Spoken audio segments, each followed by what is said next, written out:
victim, Right. it wasn't us. It wasn't us. It was an evil conspiracy, which I'm guessing was Wizards of the Coast. Probably they're hacking. Yeah. So anyhow, this reminds me of getting like not personal, but like in university, I was part of a fraternity. Mm-hmm. The fraternity's nickname was the Crows. Mm-hmm. Mm-hmm. In university, that was around the same time West Nile virus hit, and so you got all these kind of like newspaper clippings about like crows dying and all the murder, and like we thought it would be kind of funny to run a rush campaign about like join the murder and all this stuff. Blah blah blah blah blah. Mm-hmm. I was the one in charge of doing that, right? Because I could draw, right? So I was doing that. We got in trouble because I had the great idea of clipping out the approve stamp and just taping it on and photocopying it so it looks like we got the stuff approved, right? Right. School found out. They took us to task about it, and I was removed as the person in charge and then replaced by myself again. So this smells like bullshit to me. Right. And yeah, it may very well be the same actors may be involved in this and they're just going to rebrand it. Yeah, another statement, I guess, officially released by Michael K. Hovermail, who is the PR officer of TSR, LLC, is what they're saying. I wish to speak directly to the transgender community regarding this incident. The individual who was speaking to you on Twitter does not represent me or TSR in any way. Trans people are always welcome to play with us. Everyone is welcome at our table. Okay, that was there. So they're not apologizing for anything. They say, it wasn't me, it wasn't us. Well, we don't know who that was. So there we go. Let's see what happens. So from beyond the and just from the little clip from last week that we released was just about TSR is dead, and so many people in the comments were just saying, I feel nothing for this. I have no sympathy for this situation. So it's very odd that they're going to try to keep floundering and try to I knew we weren't going to talk about that. But like you said, this thing doesn't die. Yes. And like we said before, kind of the only path, not the only path, the only decent path TSR can take forward at this point is to now put your money where your mouth is and start doing make that change, right? Like, I kind of don't really care. Like I said, feel nothing for them. I will have more respect for them if they then take that change on board and start like actually doing stuff rather than continue to wallow in their false victimhood, which I kind of suspect they're going to continue to do. Prove me wrong, TSR 3. Yeah, it's an odd... It's odd, but we'll see. We'll see if this stays alive, or we'll see if there must be some sort of motivation, like some kind of financial situation to maintain this, because the trademark will lapse. But like last time when we talked about this, Solarian Games and Wonder Filed, right, and like broke from TSR 3.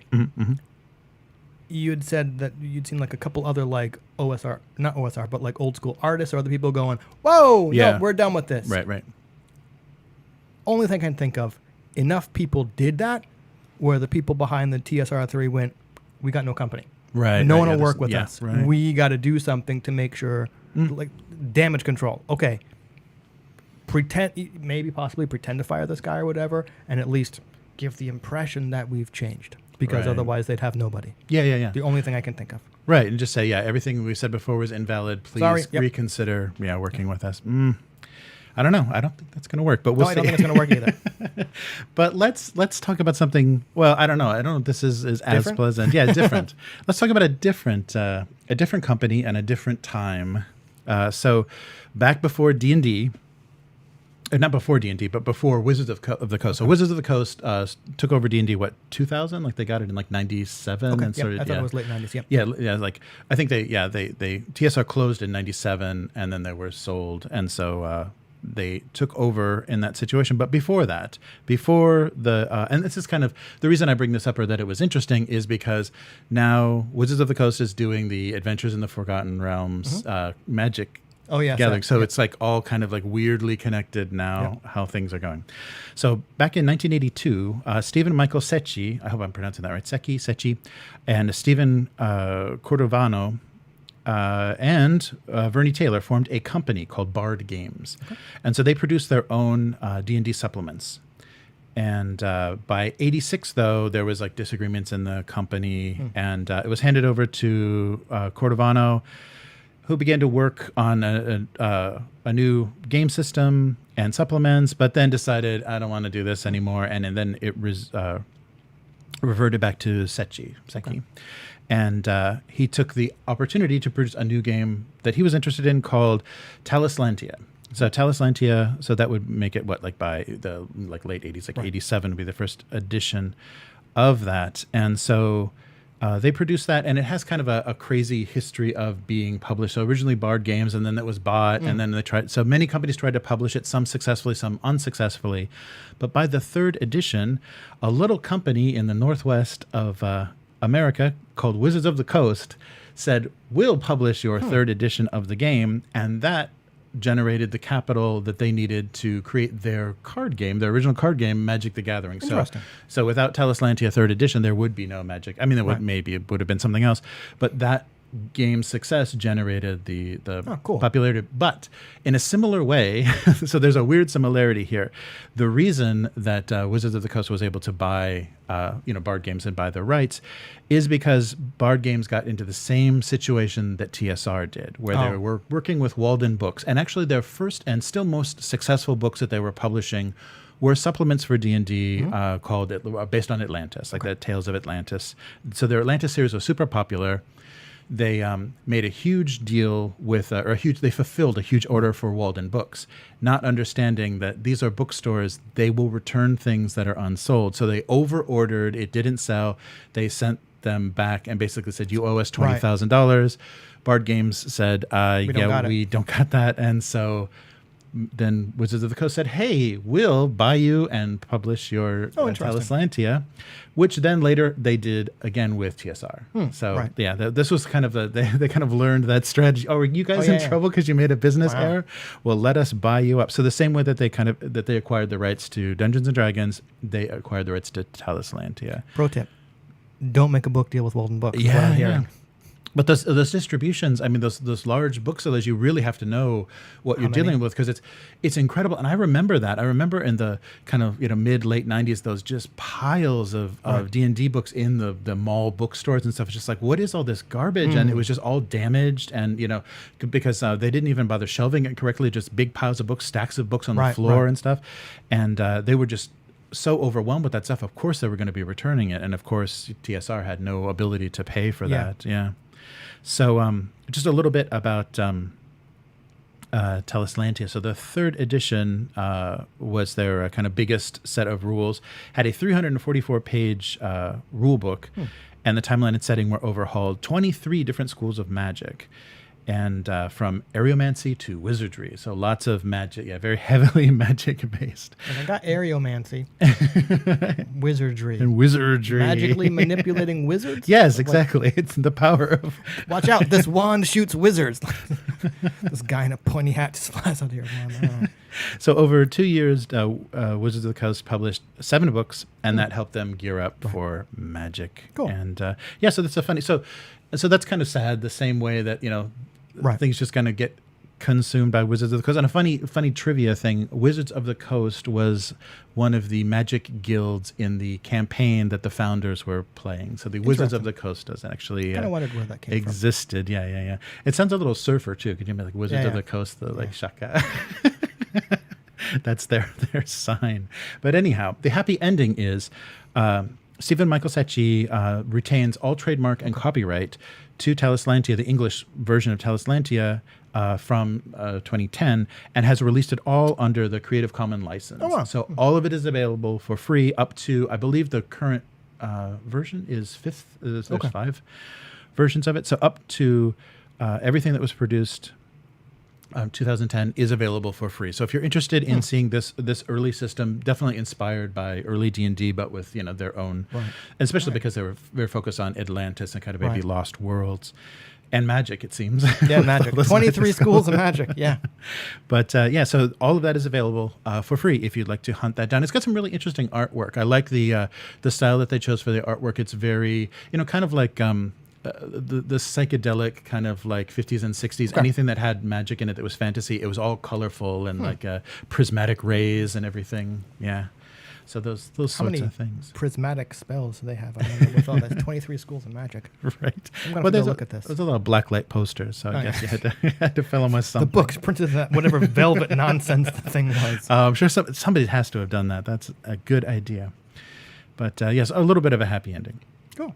So, speaking of the current pandemic and gaming conventions and all that good stuff, UK Games Expo is going ahead with reduced COVID measures. Oh, I thought you were going to say reduced capacity. No, reduced COVID measures. Yeah, so it's going to take place in Birmingham the end of this month, I guess July, right? It's a little soon. Soon. They just came out of lockdown not that long ago, didn't they, the UK? I don't know. They're working on their new variant. But they've got new guidelines. They will not require face masks. They ask attendees to take a COVID test before the event, which is not, I don't know. I don't know the UK situation, but maybe not that easy. They do not require and will not check this. So you can just say, yeah, I'm good. And, but they are going to have wider aisles and spread out in the convention space, have sanitizing stations and cleaning teams in higher traffic areas. Cleaning teams. Now I'm imagining like those yellow suited teams from Monsters Inc. Just going like, and just like hosing people down. Yeah. Yes. Every drop of sweat that hits the floor is going to be. Yeah, so so there's no restrictions placed on them by Public Health England. So they're gonna go ahead and no face masks, and we'll see how that goes. Yeah. So because we talked a little bit about Gen Con doing a limited kind of locals only, basically. And how do you enforce that? Yeah, right, kind of event, and then trying to do most of the things online and have all the companies do streaming. Yeah, that to me makes more sense. Like, I've not been to an online convention. I understand they're probably not going to have the same appeal to the same people, but having a bunch of online stuff would hopefully cause people to go, do I really need to go there? Yeah. Right? Yeah, that's true. I don't need to pay for transportation or accommodations. It's not going to be the same, but I'm saving money by going to these online convention things. And if they did something like, if you just registered and paid for shipping or whatever, they send you some goodies and we were talking about some kind of maybe they were going to do some kind of like Gen Con pack or something to local retailers, and that's a much better idea. Right. Yeah. The local game shops. Yeah, they're going to support events at local game shops. Yeah, I think that's a good idea because a big part, apart from the socializing and seeing what's new, if you can see that kind of stuff that's new online, socialize at your local game shop, and then still get the kind of the swag and the stuff that's in promoting stuff because they've already well in advance printed this stuff, so they've got it sitting around somewhere. So your sweatbands for Pathfinder or whatever, they should just be handing that stuff out just to keep brand awareness and everything, just as they would at the event. But so the list of laxed requirements is kind of odd. So no face masks. The exhibitors are required to wear masks, and the staff as well. Everyone who attends the show needs to respect the choices of everyone else. That was one of the official rules. You need to respect the choices. So is that like cheeseburger or macaroni and cheese? Like, but you know what? Like choosing between cheeseburger and macaroni and cheese doesn't potentially infect the person you're arguing with with a rather serious virus. So yeah. The last funny detail was we are currently looking at how to handle ticket collection and see if we can prevent massing people, in areas all together holding tickets and then actually, handing, time it. Yeah. Make it. It's going to take like literally. You have to say you're in the first group, you're in the second group, you're in the third group because otherwise you just have mobs. Yeah. The only thing I was thinking of is what Universal Studios Japan did for your Harry Potter ticket when the Wizarding World first opened. Like you went and you got a ticket, which was free, but they said, okay, you can only show up starting at this time. Right. So they staggered it throughout the day. So. Oh, that's good.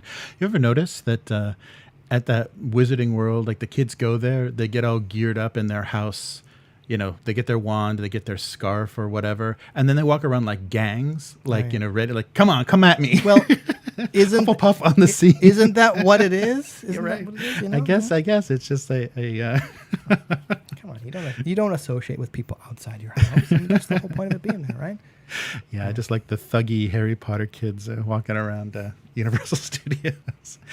All right. Well, that is all I've got this week. Yeah, kind of a weird week, and there's weirder stuff coming. There's more disappointment ahead, so I saved some for next week. That wasn't going to get too old. But yeah, so where can people find you? On Twitter, as always. That's Hivemind, HYVEMYND, where I'm complaining about how boring the Edgar Rice Burroughs Barsoom series is.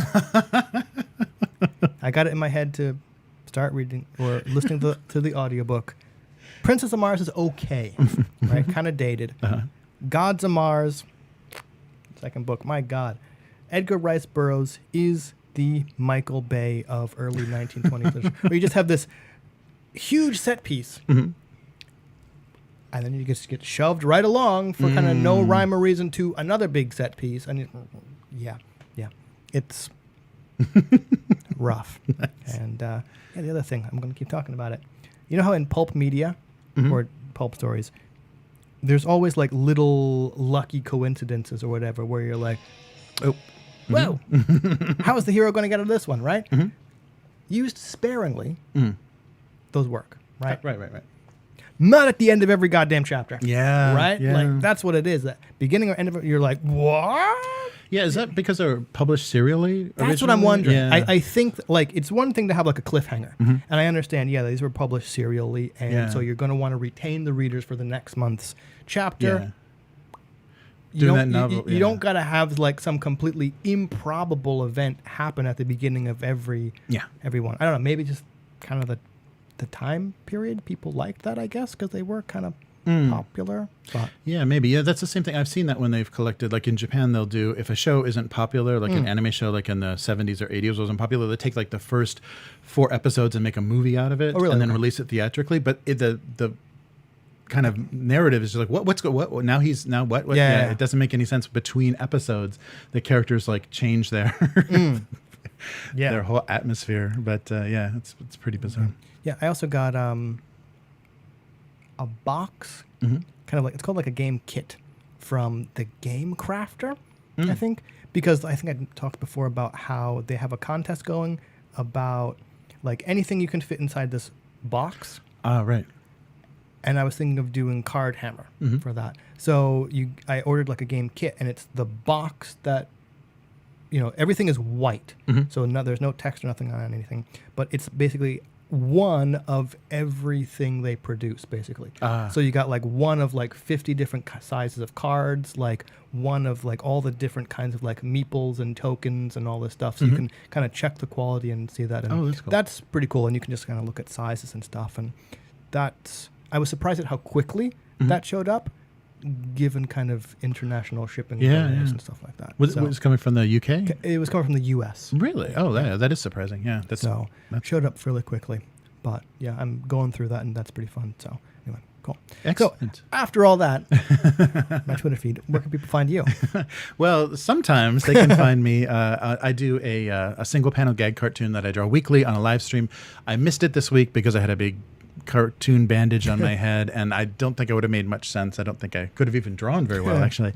But I do that every Monday evening. I do it on Tuesdays, kind of afternoon in Japan. So Monday night, North American time. So tune into that, and that's Abuse Cartoons. So on Twitch and YouTube, Abuse Cartoons, and follow on Twitter at Abuse Cartoons, and abusecartoons.com is the website. If you'd like to find out more about Upturned Table, visit upturntable.com, and you can also support us becoming a weekling on patreon.com/upturnedtable. And then, of course, follow us on all social media at Upturned Table. And we'll do the same thing every week. And this is a reminder that more Mutant Chronicles video is coming. So I don't think the embossing comes through on the video. Oh, it doesn't. Yeah, but this is the sign of the Brotherhood is on this book. So more Mutant Chronicles. The Mega Body is kind of a deep lore short that I've finished recording. It's just in editing now. But this week I totally lost this week as far as being able to work. So yeah, that's coming soon. So take a look, keep a lookout for the Mega Body deep lore for the Mutant Chronicles. That sounds very ominous. Yes, it is pretty fucking terrifying. All right. So we'll be back again next week. Thanks everyone for joining us, and we'll keep on keeping on. So see you next week. Later, mortals. Goodbye.